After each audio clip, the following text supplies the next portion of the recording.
Hi అండి, అందరికీ నమస్కారము. నా పేరు శ్రీప్రేమ. మాది జగిత్యాల జిల్లా ఎండపల్లి మండలం చర్లపల్లి గ్రామము. నేను గత 3 సంవత్సరాల నుంచి నేను 2012లోనే చేంజ్ అయ్యేసి కమ్యూనిటీలో ఉండి 2017లో ఊరికి వచ్చేసి వ్యవసాయం చేస్తున్న క్రమంలో మా ఊరికి చెందిన తరల కౌశిక్ వాళ్ళ అమ్మ తరల లక్ష్మి స్కూల్లో వర్క్ చేసేది. అప్పుడు అబ్బాయి బీఎస్సీ అగ్రికల్చర్ చేసేది. గతంలో చాలా గొడవలు జరిగాయి. 3 సంవత్సరాల నుంచి మేము ప్రేమించుకున్నప్పటికీ కొన్ని డబ్బుల విషయంలో గొడవలు, అబ్బాయి పాయిజన్ తాగినప్పుడే హెల్త్ బాగాలేదని చెప్పడము, తర్వాత కట్నం విషయంలో గొడవలు అయ్యి రెండో కేసు 7 మీద, ఒకటో కేసు మా ప్రేమ పెళ్లి పేరుతో ఇబ్బంది పెట్టినందుకు డిసెంబర్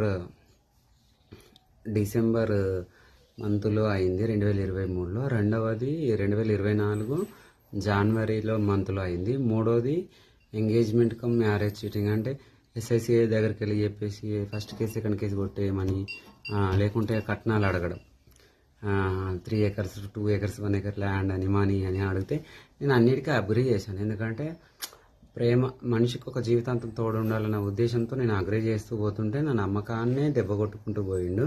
నమ్మడం నా తప్పు, నమ్మించి మోసం చేయడం వాళ్ళ తప్పు. అవసరం లేదనుకున్నప్పుడు మాట్లాడొద్దు, లేకుంటే పట్టించుకోవద్దు. వదిలేసుకొని వాళ్ళ లైఫ్ వాళ్ళు చూసుకోవాలి. బాధపడుతూ ముందుకో గిటాన్ అయిపోతాం. జరిగేదే జరుగుద్ది. తలరాత, డెస్టినీ, ఫ్యూచర్ అనేది ఉంటుంది. God will judge everything. తర్వాత మళ్ళీ పెళ్లి చేసుకుంటాడే అన్న ఉద్దేశం కొద్దీ జైలుకి వెళ్ళాల్సి వస్తుందన్న ఉద్దేశంతో February 29, 2024 అప్పుడు నన్ను అటాక్ చేయడానికి వచ్చారు. గాయాలతోని 5-6 పోట్లు గాయాలు చేసి పీలర్తోని తీసుకుపోతాం రమ్మని చెప్తే వినకుండా నేను ఇప్పుడు చేసుకున్నాక అవసరం లేదని చెప్తే నన్ను గాయాలు చేసి వెళ్ళిపోతే అది కేసు అయింది. తర్వాత ఇంకా మధ్యలో కంటిన్యూగా ఉన్నామంటే అటు కేసులు ప్రొసీడింగ్స్ అవుతున్నాయి. ఒక కేసు వాళ్ళ చెల్లెకు కేసు ఉంటే ఇబ్బంది అవుతుందని చెప్పేసి ఒప్పుకొని 7 కేసు పెనాల్టీ కట్టుకున్నారు 13,800. అట్లనే మూడోది 4వది మళ్ళీ మేము డిసెంబర్ నుంచి లివింగ్లో ఉన్నాము. డిసెంబర్ నాకు హైదరాబాద్ ట్రాఫిక్ అసిస్టెంట్ జాబ్ వచ్చిన తర్వాత జనవరి ఫిబ్రవరి మేము హైదరాబాద్లో ఉండే కట్కేసర్లో టీచింగ్ జాబ్ చేసుకుంటూ వచ్చేది. మామూలుగా వారానికి ఒకసారి వచ్చుకుంటూ పోతుంటే కనెక్ట్ అయిపోయినా మళ్ళీ నేను నమ్మాను. నా 5వ అయినా నేను నమ్మాను. ఏదో ఊరోడు తెలిసినోడు బయట వాళ్ళు అయితే ఇబ్బంది పెడతారన్న ఉద్దేశంతో నేను ఎవరిని నమ్మను. నేను అబ్బాయిని నమ్మడం జరిగింది. తర్వాత మార్చిలో జనగాంలో శ్రీ చైతన్య స్కూల్లో జాబ్, ప్రైవేట్ స్కూల్లో బయాలజీ టీచింగ్లో రావడము, రూమ్ తీసుకుని ఉన్నాము. తర్వాత నేను వెళ్ళేసి కలిసి ఉన్నాము. నేను అక్కడి నుంచి జాబ్ చేస్తూ హైదరాబాద్కి వచ్చేది. తర్వాత వాళ్ళ అమ్మ కూడా వచ్చింది, మే మంత్లో వచ్చింది. ఇంటి ఓనర్స్కి చెప్పి ఇట్లా జరుగుతుందని చెప్పడము, వాళ్ళు కూడా పెళ్లి చేసుకోవాలి, మంచిగా ఉండాలన్నట్టుగా వాళ్ళు అనేది. కాకపోతే ఏంటంటే అబ్బాయి దాచిపెడుతూ సైలెంట్గా ఉండేది. నేనేమో ఓపెన్గా మాట్లాడడం వల్ల నా మీద కొంచెం నెగిటివ్ ఎంచుకున్నాడు. తర్వాత హెల్త్ ఇష్యూస్, టాబ్లెట్స్, రిపోర్ట్స్ బయటపడడం, కొన్ని గొడవలు జరగడం, వాళ్ళమ్మ మాట్లాడడం, ఫోన్లు బ్లాక్లో పెట్టడం, ఈ స్కూల్లో పనిచేస్తున్న నా స్కూల్లో చేయడం, అట్లా అన్నీ 1 by 1 అన్ని మ్యాటర్స్ రివీల్స్ అయ్యాయి. ఒకరోజు నేనే తట్టుకోలేక ధైర్యం చేసుకొని జనగాం పిఎస్కి వెళ్ళి కంప్లైంట్ చేశాను July 30, 2025. తర్వాత ఏం చేశారంటే కేసు పెట్టిన తర్వాత August 11కు కేసు అయింది. ఏసీపీ సార్ని డీసీపీ సార్ని కలిసిన తర్వాత కేసు అయింది. ఎట్లా గోల్డ్ 1/2 తులం గోల్డ్, 30 తులాల సిల్వరు, ఒకటి షిజ్జు డాగ్, ఒకటి ల్యాప్టాప్ లెనోవో డెల్ ల్యాప్టాప్, ఒకటి OnePlus Nord phone, scooty, 1,90,000 PhonePe, మళ్ళీ నా లివింగ్ థింగ్స్, నేను హైదరాబాద్లో జాబ్ చేస్తున్న సామాన్ అన్నీ తెచ్చి వాళ్ళ ఇంట్లో పెట్టాను. పోలీసులను అప్రోచ్ అయ్యి ఏసీపీ సార్ని డీసీపీ సార్ని అప్రోచ్ అయిన తర్వాత కేసు అయింది. తర్వాత ఆగస్టు 13న భరోసా సెంటర్లో నాది వీడియో రికార్డ్ చేసుకున్నారు. ఇట్లా అబ్బాయికి హెల్త్ ఇష్యూస్ ఉండి టాబ్లెట్లు వాడుకుంటూ లాంగ్ టర్మ్ డిసీజ్ ఉందని చెప్పేసి పెళ్లి పేరుతో చీటింగ్ చేసిండని, నా మెటీరియల్స్ తీసుకున్నాడని, అవి నాకు ఇప్పిండని కేసు పెట్టాను. ఓకే, కేసు అయింది. ACP sir, DCP sir, CI SI వచ్చాయి.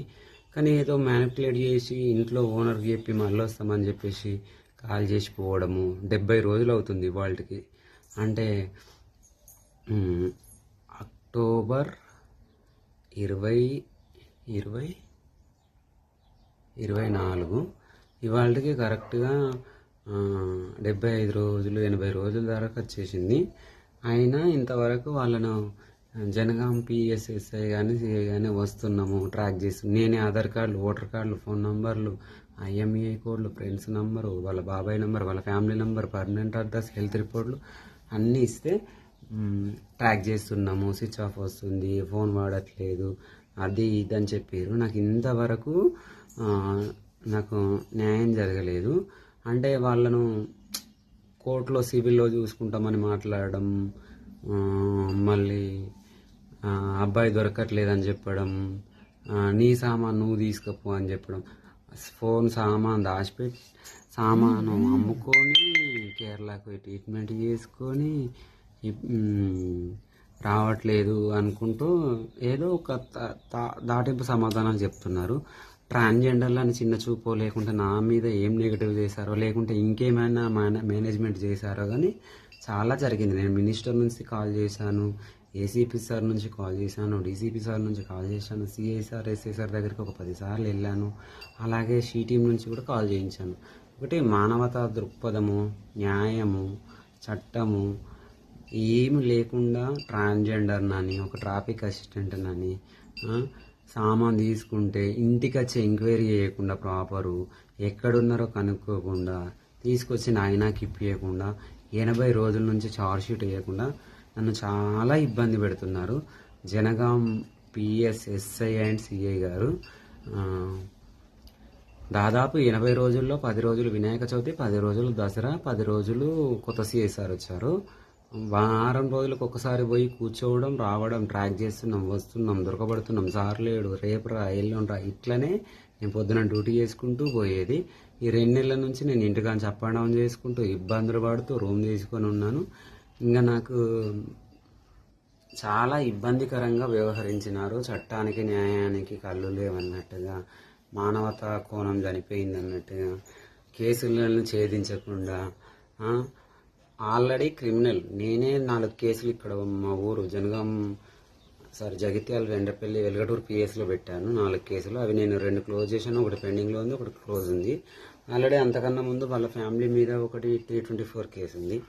అట్లనే మళ్ళీ ఇప్పుడు positive health cheating and money material money cheating and marriage cheating చేశాడు.